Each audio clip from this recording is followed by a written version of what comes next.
เจริญสุขสวัสดีสาธุชนท่านผู้ฟังทุกคนทุกท่านสำหรับสาธุชนท่านผู้ฟังที่ให้เกียรติรับฟังรายการธรรมาภิวัตน์อันเป็นรายการวิทยุเพื่อการเผยแผ่พระพุทธศาสนาส่งเสริมการศึกษาและพัฒนาสังคมรายการนี้รับผิดชอบโดยอาตมาภาพพระสาธิตธีระปัญโยประธานมูลนิธิธีระปัญโยตั้งอยู่ณที่พักสงฆ์สถาบันธรรมาภิวัตน์บ้านศพเตินตำบลศพปาดอำเภอแม่เมาะจังหวัดลำปางรายการนี้ออกอากาศทุกวันเสาร์วันอาทิตย์2 วันในเวลา8 โมงถึง 9 โมงผ่านทางสถานีวิทยุวัดบรรพตสถิตอำเภอเมืองจังหวัดลำปาง FM 106.50 เมกะเฮิรตซ์ทุกวันเสาร์วันอาทิตย์ท่านผู้ฟังรายการนี้นอกจากออกอากาศสดแล้วยังบันทึกเสียงไปออกอากาศผ่านทางสถานีวิทยุเพื่อการศึกษาและพัฒนาอาชีพRadio Network FM 99.50 เมกะเฮิรตซ์ของวิทยาลัยเทคนิคกฟผ.แม่เมาะทุกวันศุกร์ตั้งแต่เวลา 8 โมงแม่เจ้าเป็นต้นไปและเอาไปออกผ่านทางเพจของมูลนิธิธีระปัญโยซึ่งช่องทางสุดท้ายตั้งหลังนี้ท่านผู้ฟังสามารถไปติดตามรับฟังย้อนหลังไปก๊อปปี้ลิงก์ไปคัดลอกลิงก์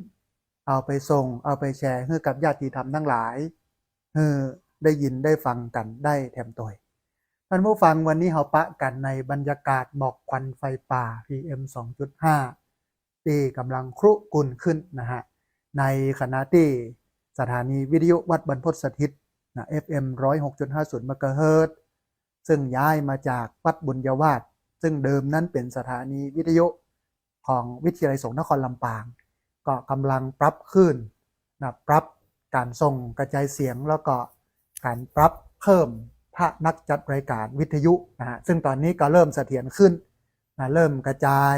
ให้พระได้เริ่มออกอากาศในตะวานี้เป็นเทปบันทึกเสียงเพราะว่ามีภารกิจในการประชุมโน่นนี้นั้นแล้วก็วันนี้เป็นรายการสดนะฮะในท้ายรายการจะลองให้ญาติโยมที่อยู่ทางบ้านเนอะถ้าท่านใดฟังอยู่ลองเช็คสัญญาณดูว่าชัดบ่ชัดอย่างใดโทรเข้ามาในช่วงท้ายรายการเนาะได้ที่เบอร์064เบอร์064-125-4122เบอร์064-125-4122นะฮะอันนี้ก็เป็นเบอร์โทรที่อยากจะให้ท่านผู้ฟังทั้งหลายได้โทรเข้ามาในช่วงท้ายรายการซึ่งเป็นวันแรกในการออกอากาศของสถานีวิทยุวัดบรรพตสถิตนะฮะก็ต้องชื่นชมคณะสงฆ์จังหวัดลำปางท่านผู้ฟังที่ขยับขับเคลื่อนในเรื่องของการเผยแพร่ธรรมผ่านทางสถานีวิทยุโดยเฉพาะท่านอาจารย์มหานพดลสุวรรณเมธีเจ้าอาวาสวัดบรรพตสถิตเจ้าคณะอำเภอวังเหนือนะฮะที่หลวงพ่อเปิ้นใส่ใจพร้อมทั้งพระมหาสมชาติชาตะปัญโยที่ดูแล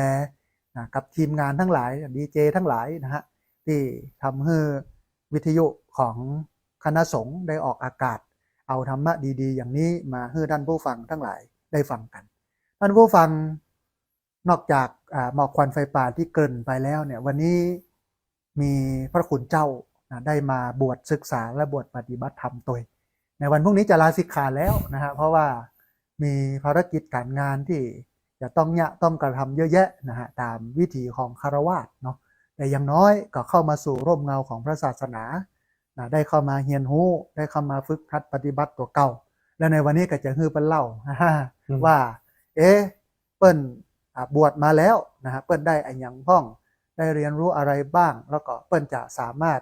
เอาอันยังที่ได้เรียนรู้เนี่ยไปใช้ในชีวิตประจำวันข้างหน้าได้พ้องอันนี้ก็เป็นโจทย์ที่จะฮือเปิ้นอู้เอ่ยกันนะฮะทีนี้ท่านผู้ฟังในช่วงนี้เป็นช่วงหมอกควันไฟป่าหมู่เฮาสามารถรับการจะเผางดเผาได้โดยการที่เอาเศษใบไม้เศษหญ้าต่างๆมาปรับเป็นปุ๋ยเนาะมามักไว้นะฮะให้มันเป็นปุ๋ยเอาไปใส่ต้นไม้ใบหญ้ามันจะมีประโยชน์มากกว่าการเผาซึ่งเผาแต่ละเตื้อเนี่ยดินมันก็ลุเนาะอากาศก็บดีนะ ใน2-3 วันก่อนน่ะท่านผู้ฟังโอดท่อแม่เหมาะมืดไปหมดเลยนะแสบหูดังแสบหูแสบตาหมดนะพออาจารย์มีธุระไปที่จังหวัดน่านปรากฏว่าท้องฟ้าที่เมืองน่านนะแจ่มใสมากเลยพร้อมทั้งคนที่หั่นเนี่ยนะเปิ้นยืนยันชัดเจนว่าเปิ้นบ่เผาอาตมาภาพก็มองว่าโอ้นี่มันก็มองถึงความเข้มแข็งของความเป็นพลเมืองของคนที่บ่ส่งผลกระทบนะในเรื่องสิ่งแวดล้อมเพื่อไผ่ได้รับความเดือดร้อนเพราะนั้นลำปางเองนะท่านผู้ฟังจำเป็นยิ่งที่จะต้องมากระตุกกระตุ้นอย่างนี้เพราะว่าชัยภูมินะที่อยู่เฮาเนี่ยมันเหมือนแอ่งกระทะถ้าเผาน้อยเดียวนะมันก็จะทำให้หมอกควันไฟป่ามันอยู่นอกจากนั้นมันยังมีหมอกควันอื่นๆเช่นโรงงานอุตสาหกรรมเซรามิกปดเข้าในลำปางมีหลายอุตสาหกรรมที่ไม่เหมาะก็มีโรงไฟฟ้าไม่เหมาะนะแล้วก็รถยนต์มันก็เป็นส่วนหนึ่งนะท่านผู้ฟังที่ทำให้เกิดฝุ่นควันนะการใช้รถยนต์เครื่องยนต์กลไกนะควันของมัน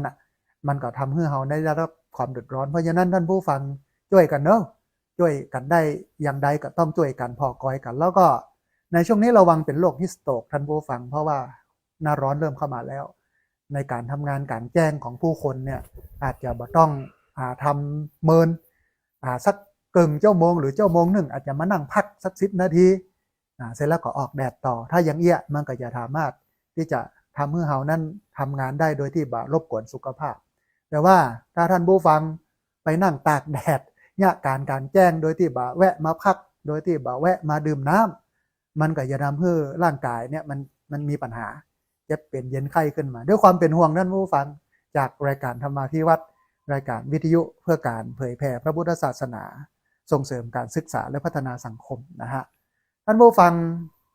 ในวันนี้จะอู้ถึงเรื่องของการบวชการบวชเนี่ยเก้ากุ๊กเดิมในสมัยพุทธกาลคนเปิ้นนิยมบวชอยู่แล้วในสมัยพุทธกาลเปิ้นแบ่งคนออกเป็น4ประเภทนะหรือว่า4จำพวกอันแรกเนี่ยคฤหัสถ์กุมารก่อนกุมารหรือกุมารีคือละอ่อนมีหน้าที่อย่างเดียวนะกุมารกุมารีเรียนหนังสืออันนี้คือกุมารอันที่สองคฤหัสถ์คือเจ้าบ้านหน้าที่ของเจ้าบ้านนี่ครองเรือนเนี่ยการทำงานมีลูกมีเต้านะอันนี้ก็คือคฤหัสถ์อายุสูงขึ้นมาน้อยนึงเป็นวรรณปรัชญ์วรรณปรัชญ์เนี่ยจะอยู่กึ่งวัดกึ่งบ้านนะจะเริ่มเข้าวัดเข้าวาละเขาจะหันภาพที่คนเฒ่านุ่งขาวห่มขาวไปนอนวัดปกครัวนะในสมัยก่อนเอาผ้าห่มที่นอนไปวัดไปนอนวัดอันนี้เป็นวรรณปรัชญ์ท้ายที่สุดท่านผู้ฟังออกบวชเลยเป็นสัญญาสีในอินเดียเนี่ยเปิ้นวางชีวิตคนไว้สี่แบบนี้นะไม่ว่าจะเป็นบุคคลในสถานภาพไหนอย่างใดก็ตามต้องดำเนินชีวิตตามหลักการ4อย่างเนี่ยนะเปิ้นฮ้องว่าอาสม4กุมารกุมารีคฤหัสถ์วรรณปรัชญ์และสัญญาสีการบวชในสมัยอินเดียก็เป็นเรื่องปกติเนี่ยที่ผู้คนทั้งหลายบวชเพื่อแสวงหาโมกษะคือความหลุดพ้นจากกิเลสหลุดพ้นจากการเวียนว่ายตายเกิดกับปฏิบัติกันไปแต่ว่าวิธีการมันก็แตกต่างกันถ้าเราจะจำได้ก็คือมีเรื่องของอัตตกิลมัฏฐานุโยคการทรมานตนให้ลำบากในวันนี้ที่ประเทศอินเดียก็ยังมีพวกโรจิสีไพที่เป็นนักบวชอย่างนั้นอายุเยอะมากนั่งทรมานตนให้ลำบากนอนบนหนามห้องนั่งยกมือขึ้นห้องอย่างเงี้ยอันนี้ก็เป็นนักบวชประเภทหนึ่งแต่พอเจ้าชายสิทธัตถะท่านผู้ฟังเปิ้นตัดสินใจออกบวชเปิ้นก็ฝึกหัดปฏิบัติตัวเองใหม่ๆก็ไปเรียนรู้กับครูบาอาจารย์บอกว่าจะเป็นอาราระกะดาบทแล้วก็อุทกะดาบทรวมไปจนถึงอาจารย์ท่านอื่นท้ายที่สุดเรียนจนจบหมดแล้วเปิ้นก็บอกว่าวิธีการนี้มันยังบ่ทำให้ตุกมันหมดลงไปได้เตื้อเปิ้นก็เลยไปฝึกบำเพ็ญทุกขกิริยาท้ายที่สุดก็สรุปว่าทุกขกิริยาเนี่ยมันบ่ใช่เป็นทางหลุดพ้นก็หันกลับมาฝึกใจตัวเก่าเมื่อฝึกใจตัวเองแล้ว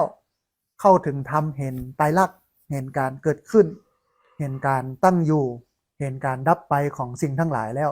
ทำให้เกิดการปลงการปล่อยการวางได้กิเลสตัณหาก็หมดลงก็บรรลุอนุตตรสัมมาสัมโพธิญาณหลังจากนั้นพระองค์ก็ไปเผยแผ่พระศาสนาคนแรกที่พระองค์กึศหลังจากที่ตรัสรู้แล้วว่าจะไปโปรดเนี่ยก็คืออาจารย์ของเปิ้ลก็คืออาราระกะดาบทและอุทกะดาบทแต่เสียดายว่า2ท่านนั้นได้สิ้นชีวิตไปแล้ว ก็เลยมองไปเห็นว่าใครจะเข้าใจธรรมะที่เฮา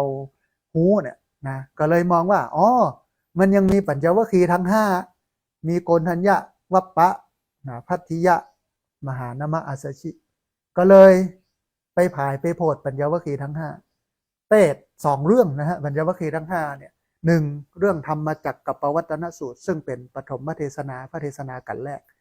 ทำให้ปัญจวัคคีย์ทั้งห้านั้นบรรลุเป็นพระอริยบุคคลชั้นโสดาบันดวงตาเห็นธรรมพระองค์กับปิดท้ายนะหรือว่าตบท้ายพระธรรมเทศนาแห่งบทหนึ่งก็คืออนัตตลักษณสูตรสูตรว่าด้วยความไม่มีตัวไม่มีตนสูตรที่ว่าด้วยความไม่ใช่ตัวไม่ใช่ตนจนปัญจวัคคีย์บรรลุเป็นพระอรหันต์และพระอัญญาโกณทัญญะซึ่งเป็นพราหมณ์อาวุโสที่สุดเกิดความศรัทธาขอบวชนะเป็นพระเจ้ารูปแรกในพระพุทธศาสนาพระเจ้าก็เลยบวชโดยวิธีการคือเอหิภิกขุอุปสัมปทาคือบวชให้โดยพระองค์เองนะก็มาเรื่อยจนกระทั่งคณะสงฆ์มีจำนวนเพิ่มนักขึ้นพระองค์ก็เลยปลดปลงการบวชปกติเนี่ยการบวชเป็นตู้เจ้าหรือว่าเป็นพระภิกษุในพระพุทธศาสนามีวิธีเดียวก็คือเอหิภิกขุอุปสัมปทาบวชกับพระพุทธเจ้าแต่พอคณะสงฆ์เริ่มเติบโตคณะสงฆ์เริ่มเป็นชิ้นเป็นอันเป็นรูปเป็นร่างและเป็นระบบพระองค์ก็เลยปล่อยให้การบวชมีสองประเภทประเภทแรกก็คือเอหิภิกขุอุปสัมปทาบวชโดยพระพุทธเจ้าเป็นคนบวชให้ประเภทที่สองพระองค์นั้นยกอำนาจการบวชให้กับตุเจ้าทั้งหลายก็เลยฮ้องกันวิธีที่สองที่ว่ายัตติจะตุถกรรมวาจาคือการเข้าไปสวดในพระอุโบสถสวด3 รอบ4 รอบเช็คคุณสมบัติเป็นคนก่อเป็นปัจจัยก่อติดหนี้ก่อติดขอกติดขังเป็นชิดตุดเป็นโรคติดต่อโน่นนี่นั่นอย่างนี้นะเคลียร์กันจนไม่เป็นนัตถิพันเตไม่เป็นครับนัตถิพันเตไม่เป็นครับนี่นะหลังจากนั้นก็ลุดลอดเข้าไปบวชฝึกหัดคัดเก่าในพุทธศาสนาหลังๆมาพระพุทธเจ้าได้ปรินิพพานสิ้นชีวิตไปความเป็นใหญ่ของคณะสงฆ์ก็เกิดขึ้นยุคแรกๆในวินัยเนี่ยเพิ่นบอกว่าตุเจ้าถ้าอยู่พ้นพรรษา10ไปแล้วสามารถเป็นอุปชาบวชให้กับกุลบุตรปลดจายได้แต่พอระบบรัฐเข้ามาควบคุมมันก็เลยทำให้เกิดพระอุปชาขึ้นมาโดยทางการเป็นคนแต่งตั้งผ่านกระบวนการของคณะสงฆ์ตอนนี้การบวชมันก็ต้องไปขออนุญาตบวชจากพระอุปชาซึ่งเป็นเจ้าคณะตำบลพระอุปชาซึ่งเป็นเจ้าคณะอำเภอพระอุปชาซึ่งเป็นเจ้าคณะจังหวัดไปบวชเดี๋ยวนี้มีกฎหมายมาแก้แฮมมาหนีบแฮมก่อนจะบวชต้องตรวจประวัติอาชญากรรมต้องไปเช็คสุขภาพมีใบรับรองแพทย์ถึงจะบวชได้การบวชก็ย่อยขึ้นบางงานอาตมาภาพเห็นเนาะปลดท่อประบวชกันอยู่ในอุโบสถแต่ว่าไม่ได้เช็คประวัติป่าก็ว่าเป็นอาชญากรหนีมาบวชกำลังงานขานนาคอยู่ในโบสถ์มนุษย์โซเสียตำรวจเข้ามายับ โอ้กลายเป็นว่าไม่ได้บวชสักครับเนี่ยก็คือวิธีการบวชทีนี้ ในวันนี้เนี่ยมีพระคุณเจ้าซึ่งเปิ้นมาบวชศึกษาและปฏิบัติธรรม9 วันแต่ว่าวันนี้เป็นวันสุดท้ายวันพรุ่งนี้เปิ้นก็จะลาสิกขาแล้วเราลองมาฟังเปิ้นว่าเปิ้นบวชแล้วเนี่ยเปิ้นได้ไอ้หยังพ้องแล้วเปิ้นได้เรียนรู้ไอ้หยังพ้องแล้วหลังจากนั้นเนี่ยเปิ้นจะเอาความรู้ที่เปิ้นได้เนี่ยไปปรับใจในชีวิตประจำวันอย่างใดเอาไอ้หยังไปใจพ้องมันก็จะมีอยู่3 คำถามนะเดี๋ยวจะให้เปิ้นแนะนำตัวว่าเปิ้นชื่อไอ้หยังอย่างใดแล้วก็อาจจะเอาธรรมะเนี่ยไปใจอย่างใดแล้วก็ได้ประโยชน์ไอ้หยังจากกันมาบวชมาฝึกหัดพัฒนาตัวเองที่นี่พ้องเดี๋ยวจะให้เปิ้นอู้เอ่ยกันเป็นเบื้องต้นเดี๋ยวมาเจอกับเปิ้นก่อน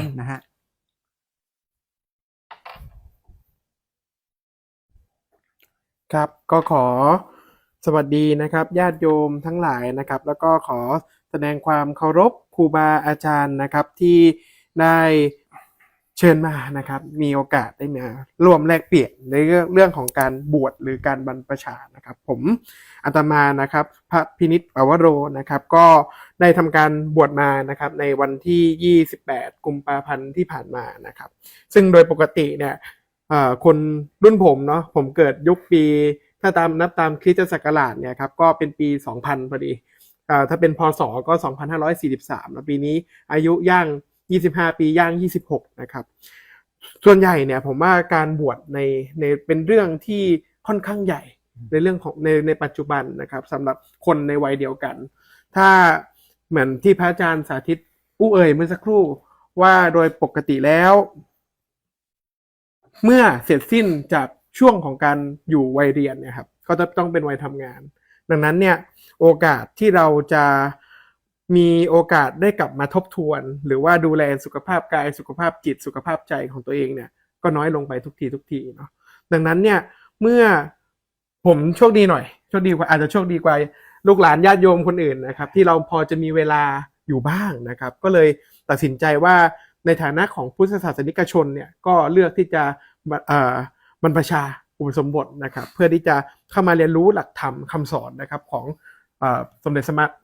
พระสมเด็จสัมมาสัมพุทธเจ้ารวมทั้งแบบการเรียนรู้หลักธรรมคำสอนนะครับของครูบาอาจารย์ต่างๆซึ่งการบวชเนี่ยต้องเรียกได้ว่าปัจจุบันน่ะผมคิดว่าง่ายกว่าเมื่อก่อนเยอะครับไม่ว่าจะเป็นเรื่องของการเข้าถึงเรื่องของวัดวาต่างๆพระอุปชาถ้าเปรียบเทียบกับในอดีตเนี่ยที่เราจำเป็นที่จะต้องท่องต่างๆ 100% เลยแต่ปัจจุบันก็มีความง่ายขึ้นก็ผมก็คิดว่าเป็นเรื่องของการขับเคลื่อนพลวัตอย่างหนึ่งของสังคมเหมือนกันแล้วก็เป็นพลวัตครั้งสำคัญของพระพุทธศาสนาเช่นกันดังนั้นเนี่ยจากคำถามของพระอาจารย์สาธิตเมื่อสักครู่นะครับสิ่งแรกที่หลังจากบวชแล้วเรารู้สึกเนี่ยก็คือการที่เราได้มีโอกาสมาเรียนรู้เมื่อตอนที่เราเรียนนะครับการเรียนเรื่องของพระพุทธศาสนาเนี่ยเราเรียนมาตั้งแต่เด็กกันแหละตั้งแต่ประถม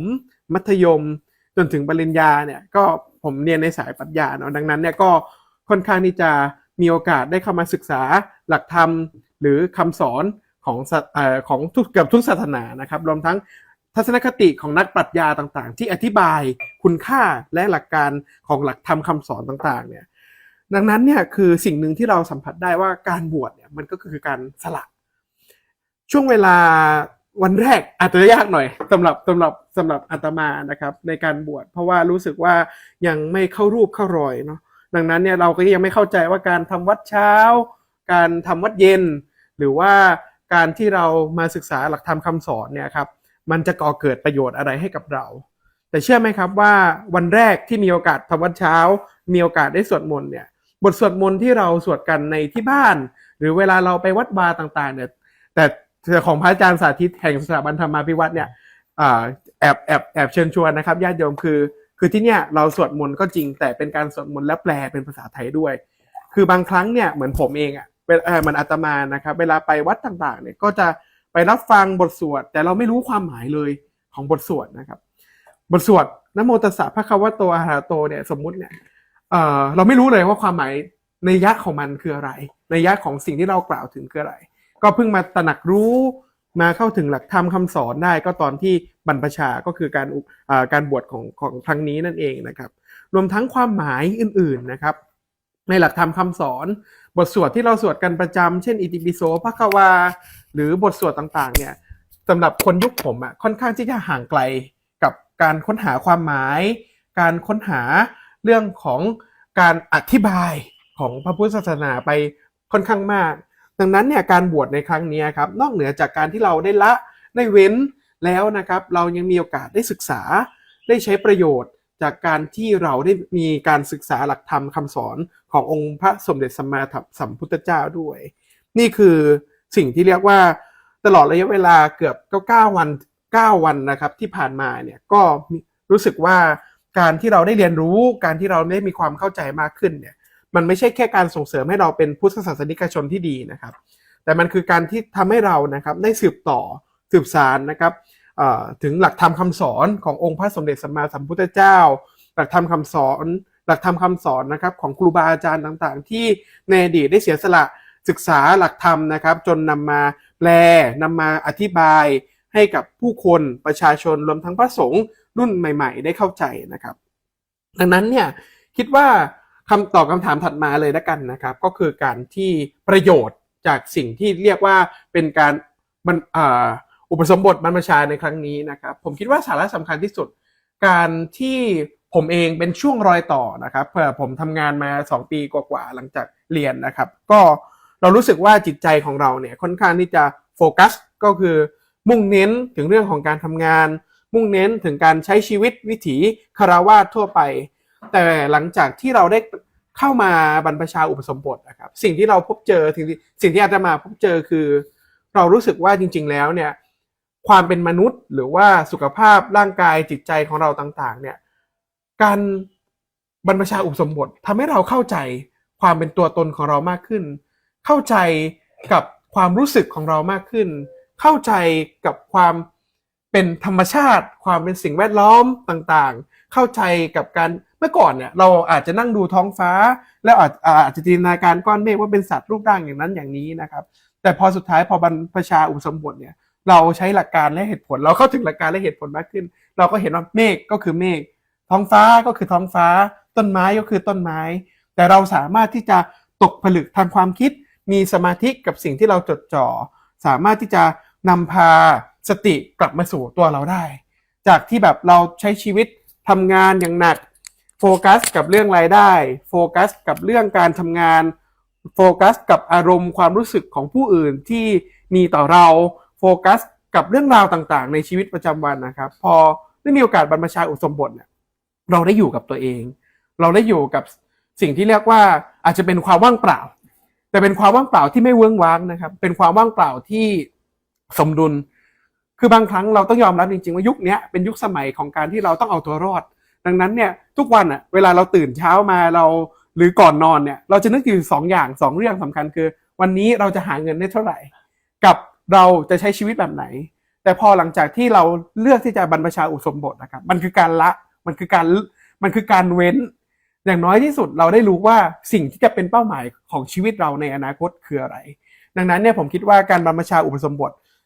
ในยุคนี้มันไม่ใช่ยุคของการศึกษาหลักธรรมคำสอนอย่างเดียวมันคือการศึกษาตัวเองด้วยศึกษาสังคมด้วยศึกษาสิ่งแวดล้อมด้วยศึกษาความเชื่อมโยงของเรื่องราวต่างๆที่เกิดขึ้นแล้วมีเวลาในการอธิบายมีเวลาในการตกผลึกและที่สำคัญที่สุดถ้าเราตกผลึกกับเรื่องราวเหล่านี้ได้ครับชีวิตของเราจะดำรงชีพอย่างมีเป้าหมายดำรงชีวิตอย่างมีจุดหมายมียุทธศาสตร์มีวิสัยทัศน์มากขึ้นครับอาจารย์ครับ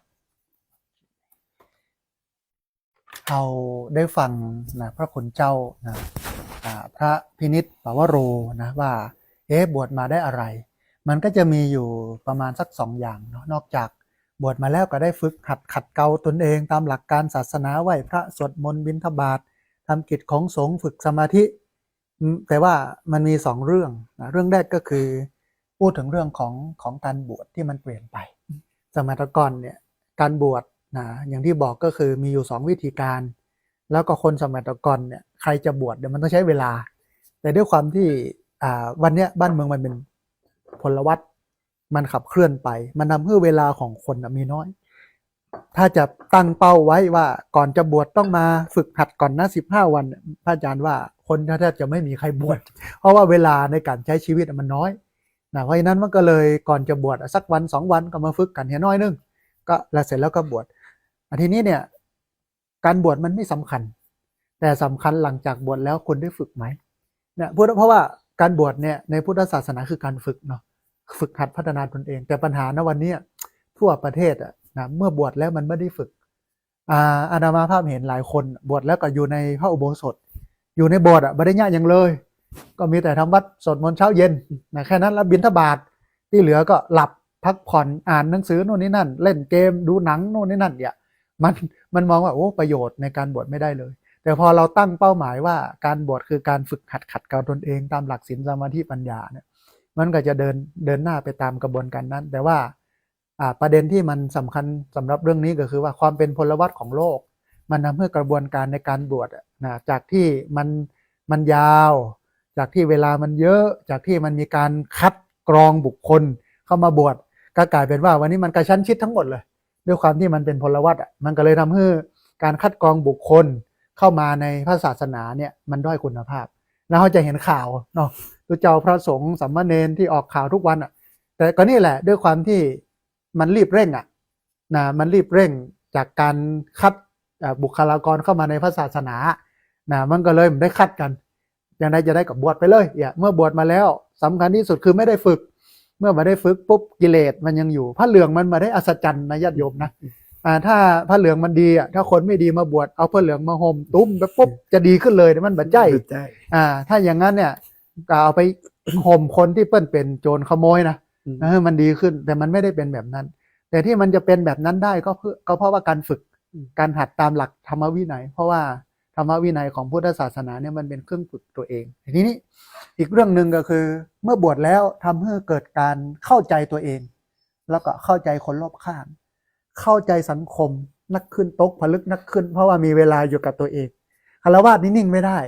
ฆราวาสต้องทำมาหากินนะต้องคิดนะต้องวางระบบทำโน่นนี่นั่นงานจะออกมาดีไม่ดีมันขึ้นอยู่กับการวางแผนแต่พอมาบวชมันทำให้ได้มาอยู่กับตัวเองเกิดการตกผลึกช่วงเวลาที่อยู่กับตัวเองได้ดีที่สุดคือการทำสมาธิ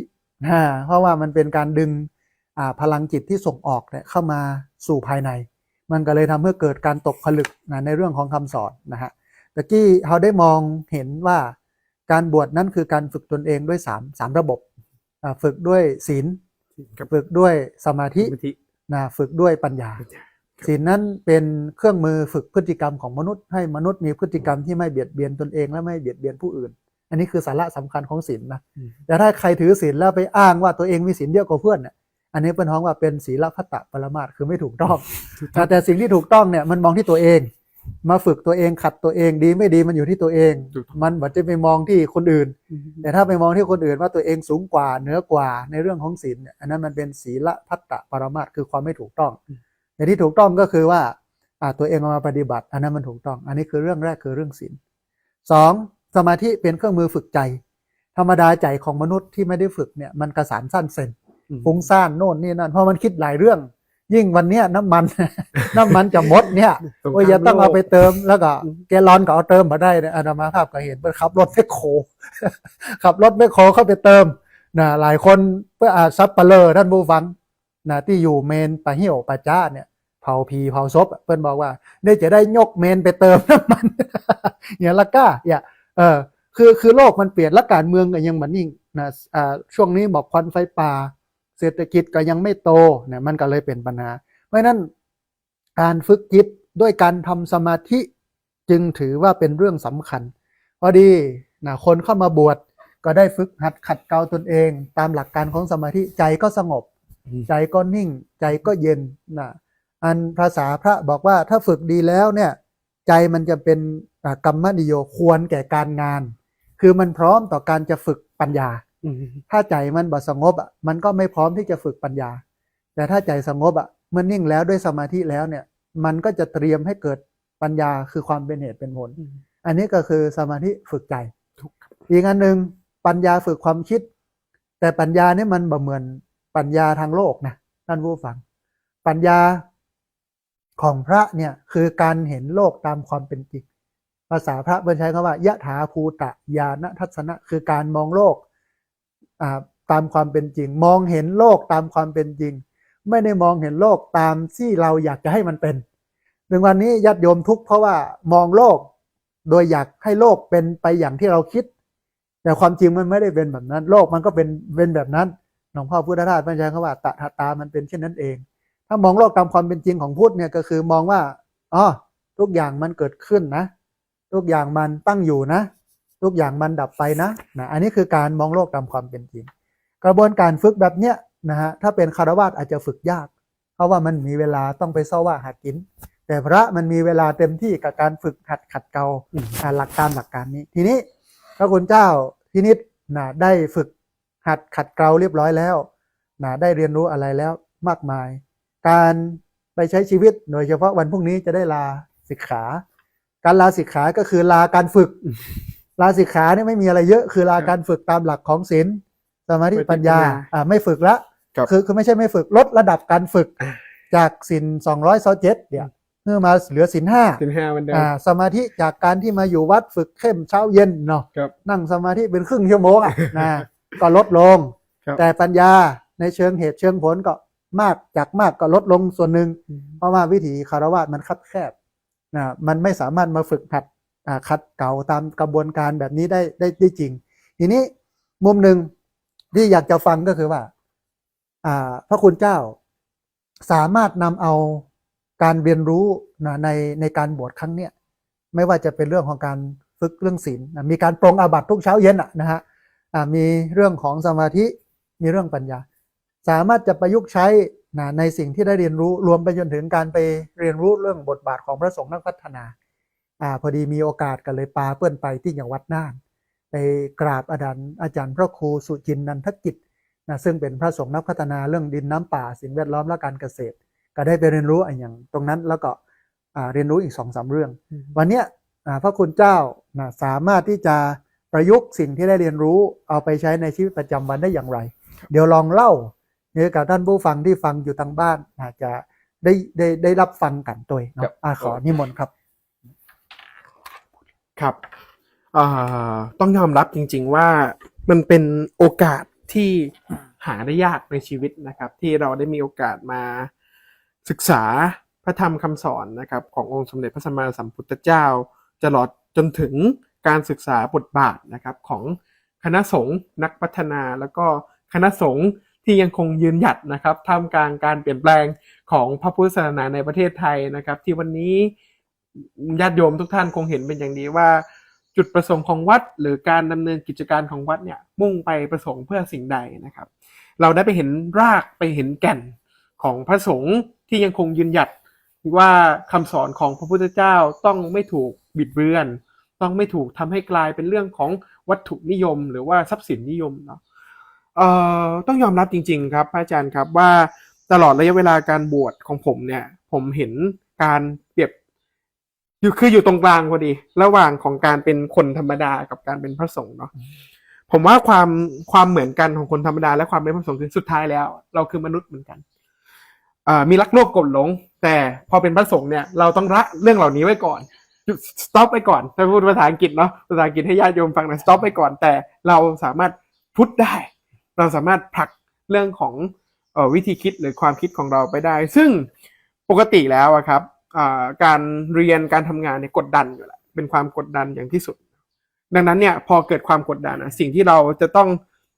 ไปผ่อนคลายความกดดันเมื่อก่อนสำหรับเราคือการแบบสำหรับอาตมานะครับการออกไปวิ่งการออกไปใช้ชีวิตไปแฮงเอาท์เนาะแต่ภาษาชาวบ้านเรากินเหล้า กินเหล้ากินเบียร์เนี่ยครับแต่ว่าผมเป็นคนไม่ค่อยดื่มเท่าไหร่หรอกหรือว่าแบบการหาวิธีการต่างๆในการที่แบบมาปลอบประโลมจิตใจไปดูหนังไปฟังเพลงหลงระเริงกับสิ่งที่เป็นวัตถุนิยมหลังการบวชเนี่ยครับสิ่งหนึ่งที่ผมพบเจอคือการทำเหล่านั้นไม่ใช่เรื่องผิดนะครับการทำในสิ่งที่ผมกล่าวมาไม่ใช่เรื่องผิดในฐานะฆราวาสในฐานะคนธรรมดาก็อย่างที่บอกมีรักโลภโกรธหลงเหมือนกันแต่มันมีอีกฟังก์ชันหนึ่งครับมีสิ่งหนึ่งที่น่าสนใจสำหรับผมในการค้นพบจากการบรรพชาอุปสมบทครั้งนี้คือการเจริญสติการได้มีโอกาสนั่งสมาธิครับเมื่อก่อนเนี่ยการนั่งสมาธิเป็นอะไรที่เราต่อต้านมากๆนะครับส่วนตัวผมเองเนี่ยผมเรียนโรงเรียนสมัยประถมเนี่ยลงเป็นโรงเรียนคริสต์เนาะเราก็จะแบบไม่ค่อยได้ปฏิบัติไม่ค่อยได้แบบโฟกัสกับเรื่องของศาสนาพุทธเท่าไหร่อะไรเงี้ยครับทีนี้หลังจากที่มาอยู่กับจำวัดอยู่กับสถาบันธรรมพิวัตรนะครับแล้วก็พระอาจารย์สาธิตเนี่ยพระอาจารย์สาธิตก็ได้ใช้วิธีการในการเจริญสติผ่านการนั่งสมาธิเนาะให้เราสามารถที่จะอยู่กับตนเองคุยกับตนเองถามกับตนเองกำหนดเรื่องของการกำหนดลมหายใจกำหนดเรื่องของการใช้คำในการที่สงบจิตสงบใจมากขึ้นเชื่อไหมครับว่าการนั่งสมาธิตลอดระยะเวลาหลายวันที่ผ่านมาของอาตมาเนี่ยอาตมารู้สึกว่าอาตมารู้สึกมีความสุขมากเพราะว่าต้องยอมรับว่าโลกของเราอ่ะมันเป็นโลกแห่งการแข่งขันเป็นโลกแห่งความเจ็บปวดเนาะบางคนโชคดีก็ใช้ชีวิตได้ตามที่ปรารถนาบางคนโชคไม่ดีหน่อยก็อาจจะดิ้นรนลำบากยากเข็ญทุกข์หรือว่าบางคนแย่ไปเลยก็หลุดไปเลยก็มีเหมือนกันครับในเพื่อนๆที่ใช้ชีวิตมาร่วมกันเนี่ยเราก็จะเห็นว่ามันคือพลวัตของความเป็นมนุษย์ดังนั้นเนี่ยการเจริญสติหรือว่าการนั่งสมาธิเนี่ยครับมันช่วยทำให้เราเกิดความผ่อนคลายจากเรื่องต่างๆเป็นเวลาที่คือระบบทุนนิยมเนี่ยในปัจจุบันเนี่ยในการที่เราต้องใช้โซเชียลมีเดียเล่น Facebook เล่น Instagram นะครับหลายญาติโยมอาจจะยังแบบไม่เข้าใจเนาะว่าลูกหลานทำอะไรกันอะไรเงี้ยโพสต์ Facebook วุ่นเวอร์อยู่ในโซเชียลมีเดียหลายๆคนผมก็ทราบนะว่ามี account Facebook เหมือนกันนะครับมีบัญชี Facebook เหมือนกันก็มันทำให้เรารู้สึกว่าเราได้อยู่กับตัวเองเราได้ตั้งคำถามเราได้ถามแล้วพยายามหาคำตอบตกผลึกทางความคิดหลายๆอย่างนะครับซึ่งก็เรียกได้ว่ามันคือการทำให้เราสามารถนำเรื่องของการเจริญสติหรือการนั่งสมาธิเนี่ยไปอยู่ในชีวิตประจำวันของเราได้อย่างเต็มที่เพราะว่าส่วนหนึ่งก็ต้องยอมรับว่าบางครั้งอะครับเราหลงลืมวิธีการเหล่านี้ไปเราเลือกที่ใช้วิธีการที่ง่ายกว่าแต่มันอาจจะเสี่ยงต่อชีวิตเสี่ยงต่อทรัพย์สินเสี่ยงต่ออะไรต่างๆนานาที่เกิดขึ้นในสังคมผิดกฎหมายอีกบางครั้งไม่กินเหล้าขับรถกลับบ้านปรากฏโดนตำรวจยับอีกผิดกฎหมายแต่ถ้าเราเจริญสติหรือใช้วิธีการนั่งสมาธิในการหล่อหลอมความรู้สึกหล่อหลอมจิตใจตัวเองครับเรานั่งอยู่ที่บ้านหรือเราเลือกที่จะไปในพื้นที่สงบเงียบๆในป่าบ้างนะครับลำปางเรามีอุทยานเยอะแยะอะไรเงี้ยครับเราสามารถที่จะใช้พื้นที่เหล่านั้นในการถามกับตัวเองหาคำตอบให้กับตัวเองอยู่กับตัวเองและนอกเหนือจากการนั่งสมาธิหรือว่าเจริญสตินะครับสิ่งหนึ่งที่ทำให้เราได้เห็นความเปลี่ยนแปลงก็คือศาสนาพุทธของเราไม่ใช่วัตถุนิยมไม่ใช่เรื่องของโลกนิยมเสมอไปสำหรับผมครับเราโตมาสำหรับอาตมานะครับโตมากับการเห็นวัดที่มีสิ่งปลูกสร้างสวยงามมีพระสังฆจายบ้างมี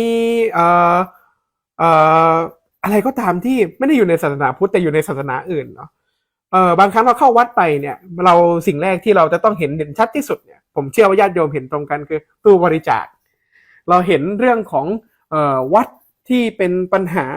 ต่างๆนะครับเกิดปัญหาล่าสุดก็อย่างที่ญาติโยมตามข่าวกันไม่ทราบนะว่าญาติโยมตามข่าวกันหรือเปล่าเช่นวัดที่ไปรุกป่าวัดที่ไปสร้าง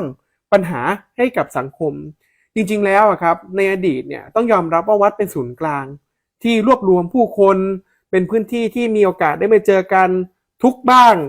ก็เช่นมีงานศพนะครับสุขบ้างก็คือการที่เราได้มาเจริญสติมานั่งสมาธิมาทำบุญเนี่ยปัจจุบันเนี่ยต้องยอมรับจริงๆว่าวัดห่างเหินกับประชาชนกับญาติโยมกับคฤหัสถ์อย่างมากนะครับหลายๆวัดเลือกที่จะก่อกำแพงสูงแทนที่จะเป็นกำแพงเล็กๆได้เห็นได้สัมผัสได้รับรู้ซึ่งกันและกันนะครับการได้มาอยู่สถาบันธรรมภิวัตรแล้วก็การได้ออกเดินทางไปจังหวัดน่านนะครับที่วัดโป่งคำของพระครูสุจินต์นันทกิจเนี่ยมันทำให้ความคิดของอาตมาเปลี่ยนไปจริงๆแล้วเนี่ยวัดมันไม่ใช่แค่ศูนย์กลางอย่างเดียวนะครับศูนย์กลางทางใจอย่างเดียววัดคือศูนย์กลางของชุมชนการที่เราเห็นวัดเป็นที่พึ่งพาเฉพาะตอนที่เราหวาดกลัวตอนที่เรากังวลหรือว่าตอนที่เราไม่สบายใจผมว่าสิ่งนี้เป็นสิ่งที่ผิดมากๆวันที่เรามีความสุขวันที่เรานึกถึงห่วงเวลาบางอย่างวันที่เรานึกถึงว่าเราจะพาครอบครัวไปไหนจริงๆวัดก็เป็นสถานที่ท่องเที่ยวที่ดีมากๆนะครับที่เราได้มีโอกาสมาฟังธรรมได้มีโอกาสมาพักผ่อนกายพักผ่อนใจเมื่อก่อนต้องยอมรับตรงๆว่าอาตมาไม่ค่อยเข้าวัดแต่ว่าด้วยงานที่ทำนะครับด้วยงานที่ทำอาจจะต้องเข้าวัดอยู่บ้างก็ค่อนข้างบ่อยอยู่แต่เราเข้าวัดโดยไม่ได้มีความศรัทธาในวัดขนาดนั้นแต่หลังจากนี้ครับหลังจากที่บรรพชาอุปสมบทเนี่ยความคิดของเราเรื่องนี้ก็จะเปลี่ยนไปเราเลือกได้ครับญาติโยมครับเราเลือกได้ที่จะสนับสนุนวัดที่จะเดินรอยตามแก่นแท้ของคำสอนขององค์พระสัมมาสัมพุทธเจ้าจะเดินรอยตามแก่นแท้ของพระที่ประพฤติปฏิบัติโดยชอบโดยถูกจารีตโดยถูกธรรมเนียมโดยไม่มีการบิดเบือนทุกวันนี้ผมเชื่อว่าญาติโยมหลายๆคนรับฟังข่าวสารเกี่ยวกับวัดเกี่ยวกับพระเนี่ยจนเรารู้สึกว่าเกิดอคติพออคติมันบดบังจิตใจครับการเข้าวัดเนี่ยเป็นเรื่องยากแหละการเข้าวัดทำบุญการที่เราจะไปทำบุญอย่างสนิทใจการที่เราจะนำรายได้ที่เราได้รับเนี่ยไปทำบุญที่วัดมันในห่วงเวลา1 ปี 2 ปีที่ผ่านมาผมเชื่อว่าหลายคนเริ่มตั้งคำถามมากขึ้นว่าจะทำไปทำไมแต่เชื่อเถอะครับในสังคมไทยมันก็เหมือนกับคำหนึ่งเนาะคนดีเนี่ยอาจจะมีน้อยแต่ก็มีวัดที่ดีก็มีเหมือนกันนะครับวัดที่เป็นที่พึ่งพาวัดที่เป็นที่พึ่งพิง มันไม่ใช่แค่หลักธรรมคำสอนนะครับที่เป็นหน้าที่ที่วัดหรือพระควรจะทำเนี่ยคือหน้าที่สำคัญที่สุดถ้าวัดหรือพระไม่ยึดโยงกับประชาชนในพื้นที่ในหมู่บ้านในตำบลในอำเภอในจังหวัดในประเทศเนี่ยผมว่าศาสนาพุทธอ่ะมันก็ใกล้ถึงการอวสานเต็มทีแต่หลังจากที่ผมได้บรรพชาอุปสมบทนะผมได้เจออันนี้ถือว่าอาจจะเป็นบุญของผมนะที่ได้เจอเรื่องของธรรมะที่ตรงที่สุดวัดที่เป็นที่พึ่งพาของสังคมพระที่ยึดมั่นในหลักธรรมคำสอนโดยไม่บิดเบือนไม่หาผลประโยชน์ปฏิเสธเรื่องของการลาบยศสรรเสริญแต่ยังคงยืนหยัดต่อสู้ในคติความเชื่อแบบพุทธศาสนิกชนพุทธศาสนาคำสอนขององค์สมเด็จพระสัมมาสัมพุทธเจ้าที่ถึงรากถึงแก่นและเข้าใจความหมายอย่างเต็มที่ครับเราเราได้เห็นการเรียนรู้นะของพระคุณเจ้านะพระพินิจปวโรเนาะมีอยู่ประมาณ2เรื่องหลักๆก็คือในการเอาไปใช้ในชีวิตประจำวันเบื้องต้นเนี่ยที่จะเอาไปใช้มากที่สุดนะฮะก็คือการฝึกสมาธินะเอาไปใช้ในชีวิตประจำวันถึงขั้นที่ว่าตอนนี้จะไปจองอาสนะแล้วนะ เรียบร้อยครับจองเรียบร้อยสั่งซื้อเรียบร้อยไปจองอาสนะแล้วก็บทสวดนะเดี๋ยวคงจะให้บทสวดที่วัดเนี่ยไปเอาไว้ไปสวดแล้วนั่งสมาธินะอันนี้เป็นผลดีเพราะว่าเมื่อก่อนไม่ได้มาเรียนรู้ก็เลยไม่ได้ใช้วิธีการเหล่านี้แต่พอเราไม่ได้เรียนรู้แล้วมันได้กับตัวเองอย่างคือที่จริงเนี่ย9 วันมันน้อยแล้วก็ไม่ได้เรียนรู้แบบจริงจังยังไม่ได้สอนวิปัสสนานะสอนแต่เพียงสมถกรรมฐานสมาธินะหายใจเข้าออกพุทโธก็พอแต่ว่ามันดีสำหรับเขาเปิ้ลก็เลยจะเอาเรื่องของการฝึกสมาธิเนี่ยไปใช้ในชีวิตประจำวันอันที่2สิ่งที่เปิ้ลได้เรียนรู้ก็คือเปิ้ลเห็นบริบทของวัดที่ไหลไปตามการพลวัตคือการเปลี่ยนแปลงของโลกวัดในวันนี้เนี่ยมันเหมือนมันแตกต่างจากวัดในสมัยพุทธกาลแตกต่างจากวัดในอดีตวัดในอดีตเนี่ยเปิ้ลฮ้องว่าอารามซึ่งแปลว่าร่มรื่นร่มเย็นนะเข้าวัดปุ๊บเนี่ยต้องมีต้นไม้มากมายก่ายกองเย็นสบายเนี่ยอันนี้คือวัดในสมัยพุทธกาลที่เรียกว่าอารามนะแต่พอยุคสมัยมันเปลี่ยนเนาะการสร้างบ้านแปลงเมืองมันเกิดขึ้นมาวัดก็ถูกบ้านเมืองครอบวัตถุนิยมตามวัดนะก็เริ่มโตขึ้นนะการสร้างการแปลงวัดเพื่อไปตอบสนองต่อเมืองมันก็เกิดขึ้นปกติวัดเป็นป่าตอนนี้ป่าหายหมดแล้วกลายเป็นพื้นคอนกรีตนะฮะเขาสังเกตว่าวัดท่องเที่ยวเนี่ยที่เขาไปแอวกันมันจะร้อนนะถ้าเป็นวัดปฏิบัติธรรมเนี่ยมันจะเย็นอย่างลำปางเนี่ยมีสำนักปฏิบัติธรรมมันก็มีโดดเด่นสักที่นะแต่เชียงใหม่เนี่ยมันมีที่มันโดดเด่นก็มีอยู่3ที่นะที่วัดพระธาตุสีจอมตองอำเภอจอมทองจังหวัดเชียงใหม่วัดลำเปิงแล้วก็ตานางเลนังที่ดอยสะเก็ดแต่ที่เข้มข้นที่สุดเนี่ยตานางเลนังของท่านอาจารย์พระอาจารย์พระครูประจักษ์สิริวันโนซึ่งท่านเป็นบรมอาจารย์ด้านของวิปัสสนากรรมฐานแต่ว่าลำปางไม่มีน้อยนะถึงมีจะมีน้อยนะเพราะนั้นได้เห็นความเป็นพลวัตของวัดที่มันไหลไปตามกระแสของโลกวัดเริ่มห่างจากชุมชนเนาะในวันนี้เนี่ยอาตมาภาพก็เลยพาเพื่อนไปกราบนมัสการท่านอาจารย์พระครูสุจินต์นันทกิจได้ไปเห็นวัดที่มันเกื้อจริงๆกับสังคมชุมชนทุกอย่างทุกเรื่องมันอยู่ตรงนั้นนะฮะแล้วทีนี้มุมหนึ่งที่เปิ้ลได้ไปเห็นก็คือวัดมันเป็นศูนย์กลางของชุมชนนะทุกเรื่องงานศพงานบวชงานแต่งงานทำบุญงานอบรมประชุมสัมมนางานเรื่องการเกษตรเรื่องสิ่งแวดล้อมมาหมดมันอยู่ที่นั่นหมดเลยต้องยอมรับว่าคนน่านเปิ้ลมีคุณธรรมสูงใจเปิ้ลสูงพอขนาดไหนฮะสูงพอขนาดว่าวันนี้บ้านเฮานะขมุกขมัวไปด้วยฝุ่นควัน PM 2.5 ซึ่งเป็นฝีมือของมนุษย์ในการจุดการเผาเนี่ยแต่เมืองน่านกลับไม่เผาปรากฏว่าอากาศมันสดชื่นมากเลยหายใจเต็มปอดบ้านเฮาเดี๋ยวนี้ถ้าโซดเข้าไปกับปอดลุไปเกินนึงพร้อมที่จะตายได้เลยนะฮะแต่บ้านเปิ้ลมันสดชื่นแล้วเมืองเปิ้ลบ่มีหมอกควันไฟป่านี่มันพูดถึงเรื่องวินัยเนาะแต่แห่งมุมนึงเนี่ยที่มันดีก็คือเปิ้ลมีธรรมชาติเป็นประการสำคัญแม่น้ำน่านซึ่งไหลเลี้ยงคนน่านนะที่มันทำให้เกิดความชุ่มชื่นแล้วก็ไฟมันเข้ายากนะเนี่ยนี่มันทำให้เราได้เห็นถึงเรื่องของการทำให้วัดมันเป็นศูนย์กลางของชุมชนในทุกเรื่องนี่คือการมาบวชของพระพินิจปวโรแล้วก็ได้เรียนรู้นะฮะในวันพรุ่งนี้ก็จะได้ลาสิกขานะฮะทีนี้ท่านผู้ฟังเวลาเหลืออยู่ประมาณสักประมาณ7 นาที8 นาทีท่านผู้ฟังที่ฟังอยู่เนาะนะฮะบอกว่าจะฟังจากที่ไหนนะในลำปางก็ดีหรือว่าในจังหวัดอื่นๆก็ดีเนี่ย ลองโทรเข้ามาเช็คสัญญาณน้อยหนึ่งว่าชัดไม่ชัดอย่างไร เพราะว่าวันนี้เป็นวันแรกของรายการที่จัดสดหลังจากที่ปิดมานานย้ายสถานีจากวัดบุญยวาสเอามาไว้ที่วัดบรรพตสถิตขณะนี้ที่ท่านผู้ฟังกำลังติดตามรับฟังอยู่เนี่ยคือรายการธรรมาภิวัตรอันเป็นรายการวิทยุเพื่อการเผยแผ่พระพุทธศาสนาส่งเสริมการศึกษาและพัฒนาสังคมออกอากาศทุกวันเสาร์วันอาทิตย์ในเวลา 8 โมงถึง 9 โมงแล้วก็วันอังคารอีกวันหนึ่งนะ 5:00 ถึง 7 โมงเช้านะฮะเพราะนั้นท่านใดที่ฟังอยู่เรียนเชิญเจริญพรเนาะโทรเข้ามาร่วมร่วมเอ่ยกันโทรเข้ามาร่วมแสดงความคิดความเห็นกันได้ที่เบอร์ 064 125 4122 เบอร์ 064 125 4122 นะเรียนเชิญเจริญพรได้โทรเข้ามาร่วมเอ่ยกันโทรเข้ามาเช็คสัญญาณนะว่าชัดบ่ชัดอย่างใดโทรเข้ามารายงานสถานการณ์นะฮะหมอกควันไฟป่าตัวในพื้นที่นั้นนะฮะว่ามันหนามันนักหรือว่ามันเบาบางอย่างใดที่เบอร์นี้ฮะเบอร์ 064 125 4122 เบอร์ 064 125 4122 นะฮะอันนี้ก็เป็นเบอร์โทรที่คือท่านผู้ฟังทั้งหลายได้โทรเข้ามาแต่บอกว่าจะฟังกันนักกันน้อยคือลำปางเขาเนี่ยเป็นนักฟังเยอะแต่ไม่ค่อยโทร ก็จะมีเป็นบางรายบางคนที่โทรเข้ามานะฮะขณะที่รอสายจากบรรดาท่านผู้ฟังที่ฟังอยู่ทางบ้านจะโทรเข้ามาร่วมเอ่ยกันจะโทรเข้ามาร่วมแสดงความคิดความเห็นกันนะฮะในช่วงนี้เนี่ยก็อยากจะบอกกับญาติโยมว่าพุทธศาสนานั้นมันจำเป็นต่อชีวิตแต่เราก็ต้องจับหลักให้ได้ว่าอะไรคือพุทธอะไรไม่ใช่พุทธนะฮะยกตัวอย่างตะกี้เนี่ยอู้กันก่อนที่จะออกรายการกับพระพินิจปวโรว่าถ้าเรามีพระของจริงพระองค์จริงๆที่สร้างมาในสมัยโบราณอยู่กับเราเสร็จแล้วเฮาก็พอดูตำหนิดูโน่นนี่นั่นจนจำได้แม่นว่าของแท้มันเป็นอย่างนี้ทีนี้มีคนเอาของปลอมมาหลอกขายให้เร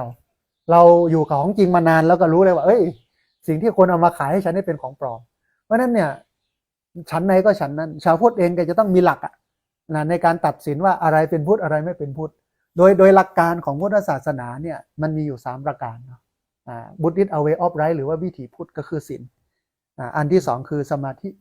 อันที่3คือปัญญา3อย่างเนี้ยถ้าเราอยู่กับมันเนี่ยก็ถือว่าเป็นผู้ที่มีศีลสมาธิปัญญาพอดีมีโยมโทรเข้ามา1 สายนะเดี๋ยวลองรับสายนี้ก่อนว่าจะว่าอย่าใดพ้องเจริญพรครับนมัสการครับผม สาธุโยมป้อฟังจากตังใดฟังจากแม่ท่าครับจากวัดสำขาเลยครับ โอ้บ้านสามขาแม่ทะนอสัญญาณชัดเจนดีก่อโยมป้อชัดเจนดีครับ โอ้สาธุบอกควันไฟป่าบอกปอมีนอที่สามขานอวันที่4 ที่ 5นี่เขารู้ นักเนาะ ผมมีแจ้งเลย แต่ตอนนี้เริ่มเบาบางเนาะป้อนอ แต่ตอนนี้นี่ผมรู้สึกว่าจะเป็นใสที่เรา เอาดีขึ้นนักเลย สัญญาณชัดเจนอนุโมทนาบุญกับโยมป้อที่ติดตามรับฟังแล้วก็โทรเข้ามาให้กำลังใจกันเนอะครับอันนี้ผมพูดในอย่างต้องท่านอาจารย์ว่าคุณถึงวันนี้ที่เขามาบวชในวัดนะการกันกองผมมีอย่างกันเมินใช่คิดวันนี้บวชกับปู่คิดว่าปู่บุญเหมือนบุญเสมอนะครับใช่เพราะเปิ้นกันกรองกันอยู่เมินเนาะสมัยก่อนเนาะนี่กลัวเขาจะบวชแต่เด็กมันนุ่งผ้าเหลืองนี่รู้ว่าเป็นขยมเป็น2-3 ปีใช่กว่าอุปชาเป็นจะบวชแต่เดี๋ยวนี้วันนี้บวชวันพวกจะบวชกับบวชได้เลยการกันกรองมันน้อยทำศาสนาเทียมเสียโอ้โหหัวคนหายคนดีแต่ว่าคนนี้ถูกต้องเลยครับโอ้สาธุอนุโมทนาบุญกับป้อเนอะจะได้ก็ติดตามรับฟังกันเนอะป้อเนอะทุกวันเสาร์วันอาทิตย์8 โมงถึง 9 โมงเนอะนี่การปวดทันเลยเอาป้อทันบ้านสามขาแม่ทะเนอะสาธุอนุโมทนาบุญโยมป้อเจริญพรป้อทันบ้านสามขาแม่ทะลำปางท่านผู้ฟังเรียนเชิญเจริญพรนะท่านผู้ฟังเนอะที่เบอร์ 064-125-4122 เวลาก็จะหมดแล้วนะกระจายโทรมาเนอะพอดีมีสายเข้ามาแหมสายหนึ่งเดี๋ยวครับสายนี้ก่อนเปิ้ลจะว่าอย่างใดพ้องเจริญพ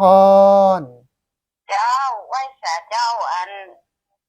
จารย์สาธุโยมแม่สัญญาณเป็นได้พ้องชัดแจ๋วดีบอ แม่หมอมนะนี่นะ เอาแม่มอมเนาะโอ้ได้ยินแถวพูนกะ เจ้า เอา กำลังได้นี้งวดประเดี๋ยวเนี่ยวันเนี้ย วันนี้เป็นวันแรกที่ออกอากาศ เออ เพิ่น แม่บอกว่าท่านพระอาจารย์จะที่ดูไหนเนาะ จะไปลืมนะ วันนี้มีวันเสาร์ทุกวันเสาร์วันอาทิตย์และวันอังคารโยมแม่ติดตามกันเนอะแม่เนอะ สถานนี้เนี่ยเนาะ ใช่ของวัดบรรพตสถิตนี่นะแล้วก็เปิ้นก็รับสัญญาณเอาไปออกอากาศกันเนาะแม่เนาะนะ นี่เจ้าแม่ก็ได้ยินประเดี๋ยวนี้บัดได้ ดีละกับนี้วันเสาร์วันอาทิตย์8 โมงถึง 9 โมงวันอังคารตี 5 ถึง 7 โมงเช้าเนอะแม่เนอะ เจ้า สาธุแม่หม่อมอนุโมทนา เสียงชัดเจนดีนะเจ้า สาธุเจริญพรแม่หม่อมโอ้ฟังจากละปูนปุ่นเนอะละปูนเชียงใหม่นะท่านผู้ฟังเวลาเลยแฮม3 นาทีเนอะเพราะเวลาวันนี้มีน้อยปกติเวลาบรรยายจะมาเปิดสายวันนี้ลองจามพอก่อนนะพอดีมีสายเข้ามาแฮมสายหนึ่งรับสายนี้ก่อนเพิ่นอย่าว่าอย่าใดพ้องเจริญพร อาจารย์เอาที่ว่าวันไหน เอาโยมแม่เดี๋ยวรอดูก่อนนะอาจจะหลังวันที่9นี่นะแม่เนอะอาจจะเป็นวันที่11วันที่11เนาะ ไปบ้านแม่ยาคุณหนา ได้พอดีว่าวันที่11นี่จะไปบรรยายที่แม่ทะหลังจากนั้นก็จะซดเข้าบ้านฟ้อนเลยกะบ้านแม่ยาอยู่บ้านสาระหลวงนะเจ้า ได้เดี๋ยวก็โทรไปถ้าวันที่11เลิกจากที่บรรยายที่แม่ทะแล้วจะโทรไปหาเปิ้ลแล้วก็ไปนัดกันปุ้นเนาะแม่เนาะ เขาเลิกกี่โมงกันเนาะ ก็น่าจะเป็นบ่ายเนาะบ่ายเย็นๆหน่อยนึงเดี๋ยวจะประสานเวลากับเปิ้ลแหมกำนึงเนาะแม่เนาะ เจ้าเดี๋ยวเจอกันเนาะ สาธุแม่อนุโมทนาเจริญพร วันนี้วางหน้าหนึ่ง สาธุตอนนี้มีวันเสาร์วันอาทิตย์2 วันแล้วเนอะที่ตามรับฟังกันเนอะนะสาธุแม่สมจิตอินทรวิจิตรบันฟ่อนนะฮะเปิ้นประสานงานมาบอกว่าแม่อุไรวันอภิพันธ์กรเปิ้นจะถวายขี้งัวเพราะว่าตอนนี้ระดมขี้งัวนะเอามามัด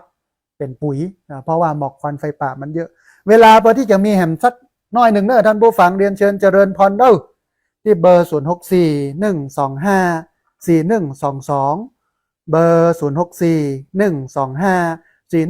0641254122วันนี้อู้ถึงเรื่องบวชฮะพอดีมีพระบวชใหม่มาอยู่ตัวนะก็ได้มักได้ผลกันดีแต่ว่าเวลามันน้อยไปหน่อยแต่ถึงแม้ว่าเวลาน้อยเนี่ยเปิ้นก็ได้รับการเห็นโหได้เยอะต่อไปนี้ลาสิกขาก็เป็นคารวาสแล้วนะเปิ้นก็จะต้องเป็นคนที่ลีกหนีจากอบายมุขนะสนใจก็เรื่องศีลเรื่องธรรมขึ้นนะอาจจะบ่เข้มข้นเพราะว่ามันน้อยหรอก